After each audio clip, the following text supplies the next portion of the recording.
अस्सलाम वालेकुम फ्रेंड्स। पिछले लेक्चर में हमने बायोलॉजी के इंट्रोडक्शन के बारे में पढ़ा था।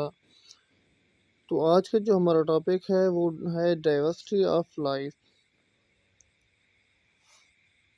तो चलो शुरू करते हैं, अपने टॉपिक की तरफ चलते हैं कि जो बायोलॉजिस्ट हैं वो जानदारों को 3 डोमेन के अंदर जो है ना वो अरेंज करते हैं, डिवाइड करते हैं। वो 3 डोमेन्स बैक्टीरिया, आर्किया और यूकेरिया हैं। तो इन डोमेन्स को पढ़ने से पहले हम लोग जो है ना स्पीशीज़ के कंसेप्ट की तरफ चलते हैं कि इस किस बुनियाद के ऊपर ये डोमेन बनाए गए हैं। तो इस हवाले से स्पीशीज़ को पढ़ना जो है ना समझना लाजमी है। स्पीशीज़ के कंसेप्ट के हवाले से जो पिछली हमने डेफिनेशन पढ़ रखी है वो डेफिनेशन ये है कि स्पीशीज़ उन जानदारों का गिरोह होता है जो आपस में कुदरती तौर पर जिनसी तौलीद कर सकते हैं और जिनसी तौलीद की अहलियत वाले या जिसे बार आवर जो है ना बच्चे पैदा कर सकते हैं। Species is a group of individuals which can freely interbreed and produce fertile offspring. कि जो फर्टाइल ऑफस्प्रिंग पैदा करते हैं उसको हम स्पीशीज कहते हैं। तो स्पीशीज जो है ना एक बेसिक यूनिट है क्लासिफिकेशन का। तो मुख्तलिफ जब ग्रुप्स को हम लोग स्टडी करते हैं तो सबसे पहला जो ग्रुप है वो स्पीशीज़ का ही है।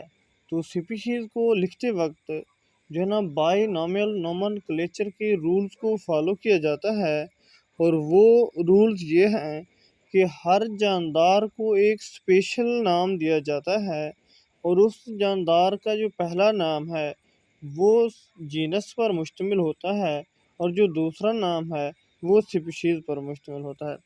तो जीनस को हम क्या करते हैं कि कैपिटल वर्ड से शुरू किया जाता है हमेशा, जबकि स्पीशीज़ नाम को हम क्या करते हैं हमेशा जो है ना हम स्मॉल लेटर से शो करते हैं। और इनको इटैलिसाइज करना क्या होता है, लाजमी होता है साइंटिफिक नेम को। अगर इटैलिसाइज नहीं कर सकते, जैसे कि हाथ से लिख रहे हैं, तो उसको अंडरलाइन करना ज़रूरी होता है। तो उसके बाद जो नंबर आता है वो नंबर है जीनस का। इसमें मिसाल जो हमने ली हुई है ये है होमो सैपियंस की मिसाल, ठीक है ना। कि होमो सैपियंस में होमो क्या है, जीनस है, और सैपियंस जो है ना क्या है अपना होमो सैपियंस ये स्पीशीज़ का नाम हो गया और ये इंसान का साइंटिफिक नाम है। हमने होमो को क्या लिया हुआ है, जो है ना होमो का एच कैपिटल लिखा है कि जीनस का नाम कैपिटल लेते हैं, जबकि स्पीशीज़ का जो सैपियंस है उसको हमने संभाल लिया हुआ है। तो इसके बाद जो बायोलॉजिस्ट बताते हैं हमें कि स्पीशीज़ की तादाद कितनी है। तो 1.8 मिलियन स्पीशीज़ जो है ना बायोलॉजिस्ट ने आइडेंटिफाई कर ली है, जिनकी पहचान कर ली है और उनको नाम भी दे दिए हैं। और टोटल नंबर ऑफ़ स्पीशीज़ की अगर बात की जाए तो वो अकॉर्डिंग टू कैम्पबेल बायोलॉजी वो 10 मिलियन से 100 मिलियन तक हैं। और वैसे जो है ना 5 मिलियन से 30 मिलियन तक जो है ना स्पीशीज़ कुछ बुक्स में भी इनकी तादाद बताई जाती है।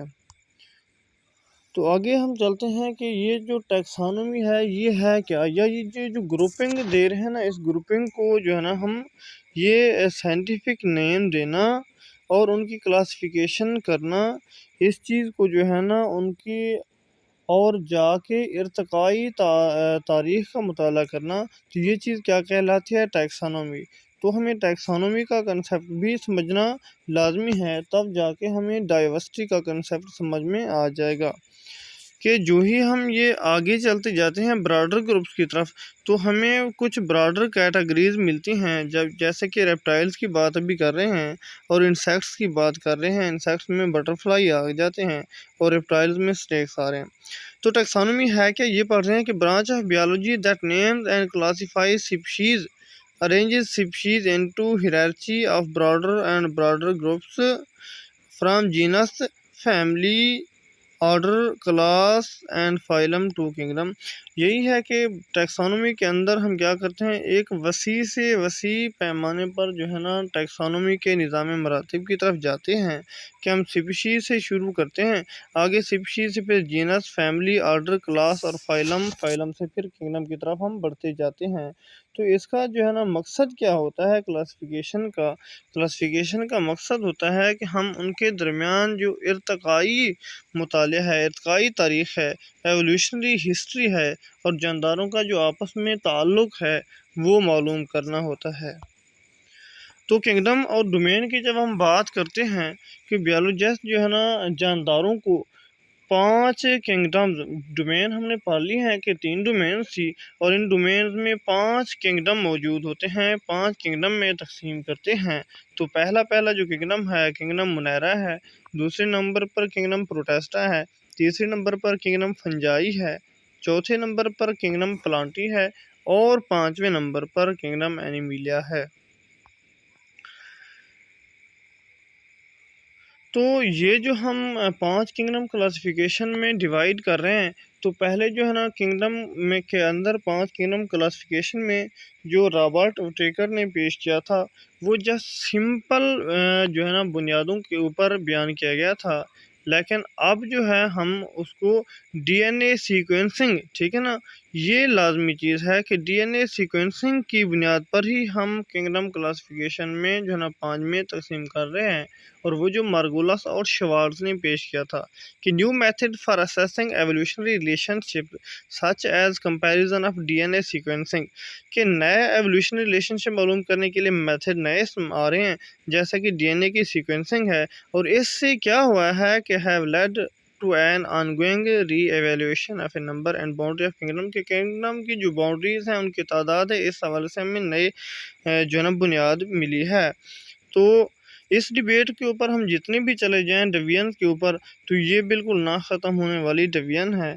तो बायोलॉजिस्ट क्या करते हैं कि जो डोमेन्स हैं 3 डोमेन, जो आर्किया है, यूकैरिया है और उसके ऊपर जो थी बैक्टीरिया है, इन 3 डोमेन्स के अंदर जो है ना हायर लेवल्स की हैं डिवाइड करते हैं बायोलॉजिस्ट लिविंग ऑर्गेनिज्म को, जानदारों को। तो पहले हम डोमेन बैक्टीरिया और आर्किया को देखते हैं कि डोमेन बैक्टीरिया और आर्किया बहुत ही सिंपल किस्म के ऑर्गेनिज्म हैं जो सिर्फ सिंपल सेल्स पर मुश्तमिल होते हैं। तो हम इनसे बहुत ही फेमिलियर हैं कि जो बैक्टीरिया वगैरह हैं ये सारे स्पीशीज़ से हम फेमिलियर हैं, जो कि मुख्तलिफ़ किस्म जो है ना अक़साम में पाए जाते हैं और फैले हुए हैं, तकरीबन हर जगह पर मौजूद हैं। और इसके अलावा जो आर्किया हैं ये एक्सट्रीम किस्म के एनवायरनमेंट में पाए जाते हैं। एक्सट्रीम किस्म का एनवायरनमेंट क्या होता है कि जिस तरह से अब हम मिसाल दें कि बिल्कुल फुल साल्टी लैक्स हैं कि नमकियात वाली, और या जो है ना ये वहाँ बॉयलिंग पॉइंट जहाँ पर जो है ना हाई होता है, उन जगहों पर पाए जाने वाले जो जानदार होते हैं, सिंपल किस्म के माइक्रो ऑर्गेनिज्म होते हैं, उनको क्या कहते हैं, आर्किया कहते हैं। आगे हम बैक्टीरिया और आर्किया की ये जो है ना डायग्राम भी देख रहे हैं कि ये बैक्टीरिया की जो है ना शेप्स में मुख्तलिफ, और इसके अलावा आगे हम देखते हैं कि इनकी डिटेल में नहीं जाते, हम आगे जाके पढ़ेंगे। जब सिंपली अभी हम इनका सिर्फ इंट्रोडक्शन पढ़ रहे हैं। तो ये जो है ना ये क्या डोमेन आर्किया होगी। तो उसके बाद जो बाकी डोमेन है वो कौन सी है, तीसरी जो थी वो यूकैरिया है। यूकैरिया के अंदर वहाँ पर पहले हमने पढ़ा सिंपल किस्म के ऑर्गेनिज्म थे, जबकि यूकैरिया में क्या है कि यहाँ पर कम्प्लेक्स किस्म के ऑर्गेनिज्म मौजूद हैं जिन्हें हम यूकैरियोट्स कहते हैं। और यूकैरियोट्स के अंदर क्या होते हैं कि कुछ ऐसे भी होते हैं जिनके अंदर सिंगल सेल पर मुश्तमिल होते हैं और कुछ होते हैं जो मल्टी सेलुलर होते हैं, ज़्यादा सेल पर मुश्तमिल होते हैं। जो सिंगल सेल पर मुश्तमिल होते हैं उनको हम प्रोटेस्ट्स कहते हैं, जबकि जो बाकी हैं वो प्रोटेस्ट के अलावा उनके अंदर किंगडम फंजाई आ जाता है, किंगडम प्लांटी आ जाता है और किंगडम एनिमिलिया आ जाता है। तो किंगडम अगर हम फंजाई को देखें तो किंगडम फंजाई के अंदर जो जानदार हैं वो हेटेरोट्रॉफिक जानदार हैं। ये जो है ना किस बुनियाद पर हम इनको डिवाइड कर रहे हैं on the basis of nutrition, कि ये खुराक को कैसे जो है ना ले रहे हैं। तो खुराक की बुनियाद के ऊपर ले रहे हैं, खा रहे हैं, पैदा कर रहे हैं, इस हवाले से हम उनको जो है ना क्या कहते हैं, तकसीम करते हैं। तो किंगडम जो फंजाई है उसके अंदर जो जानदार पाए जाते हैं, वो जानदार अपनी खुराक बिल्कुल ख़ुद तैयार नहीं कर सकते, इसलिए हम उनको हेटेरोट्रॉफ्स कहते हैं। हेटेरोट्रॉफ्स के अंदर हम उनको देखते हैं कि ये खुराक को किस तरह से इस्तेमाल कर रहे हैं। तो ये खुराक को जज़्ब करके, एब्ज़ॉर्ब करके जिस्म के अंदर ले जाते हैं, और इनको सैप्रोफाइटिक भी कहते हैं, और ये डिकम्पोज़र भी होते हैं कुछ। जबकि जो किंगडम प्लांटी के जानदार हैं, ये मल्टीसेलुलर जानदार हैं, ये नॉन मोटाइल होते हैं, और इनके अंदर जो है ना क्या होता है कि खुराक पैदा करने की सलाहियत मौजूद होती है। मीन के ये प्रोड्यूसर होते हैं, या क्या कह सकते हैं हम, ऑटोट्रॉफ्स होते हैं, फोटोसिंथेसिस करके अपनी खुराक खुद तैयार करते हैं। जबकि जो किंगडम एनिमिलिया है, किंगडम प्लांटी में जो है ना जानदार क्या थे, नॉन मोटाइल, और फंजाई में भी क्या थे, नॉन मोटाइल। अब एनिमल्स की जब हम बात करते हैं, तो किंगडम एनिमिलिया के जो जानदार हैं, उनके अंदर क्या है कि उनके अंदर लोकोमोशन पाई जाती है, और ये भी हेटेरोट्रॉफ्स हैं और मल्टीसेलुलर हैं, जबकि ये खुराक को इंजेस्ट करके जिस्म के अंदर ले जाते हैं। ये आगे जो 3 डोमेन्स हैं, और इनकी 3 डोमेन से जो किंगडम बन रहे हैं, वो हैं कि किंग बैक्टीरिया से क्या बन रहा है, यू बैक्टीरिया, और आर्किया से क्या बन रहे हैं, आर्किया बैक्टीरिया। और बाद औक़ात इन दोनों किंगडम को सिंपली एक ही किंगडम में जो है ना बयान कर दिया जाता है। जबकि यूकेरिया में से क्या है, प्रोटिस्टा है, प्लांटी है, फंजाई है, एनिमिलिया है। तो ये आज का हमारा जो लेक्चर था, ये ख़त्म हो गया। अगर आपको ये हमारा लेक्चर पसंद आया है, तो आप हमारे चैनल को सब्सक्राइब कर लें, और बेल आइकॉन पर क्लिक करना बिल्कुल ना भूलिएगा। Thank you so much.